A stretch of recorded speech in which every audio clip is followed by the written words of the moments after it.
Je suis François de la Rosière, je suis directeur artistique de la compagnie La Machine et de la Halle de la Machine à Toulouse et à Nantes. Et je dessine des objets monumentaux, des architectures en mouvement pour le théâtre de rue. Le 60e anniversaire de la relation diplomatique entre la France et la Chine, c'est magique puisque il y a 10 ans, j'ai participé au 50e et c'est Adam New, le propriétaire aujourd'hui du Cheval Dragon, qui ne sentait pas une figure mythologique grecque ou latine en Chine et il pensait que ça ne toucherait pas les Chinois.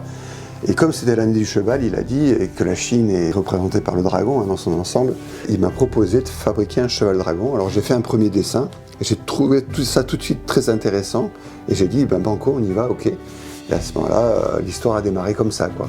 Il fallait s'inspirer de la figure traditionnelle du cheval dragon, d'un long-mât chinois, s'inspirer de légendes millénaires ancrées dans la culture chinoise, et avec notre technologie, notre savoir-faire, inventer un être qui a nourri à la fois de la technologie française et de ce savoir-faire autour des grandes machines de spectacles de rue et la tradition chinoise et la culture chinoise. Longmât, c'est un moyen extraordinaire pour exprimer des émotions. On a les branchies, on a les yeux qui se ferment, les paupières, il peut cracher de la fumée, ouvrir la gueule.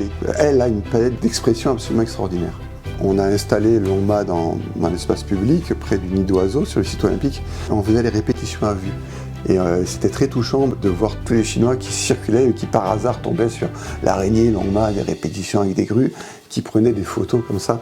Et j'ai un très bon souvenir de ce moment, parce que quand on fait du théâtre de rue, on va essayer de toucher les gens dans leur quotidien, à un moment ils s'y attendent pas. C'est ça le théâtre de rue.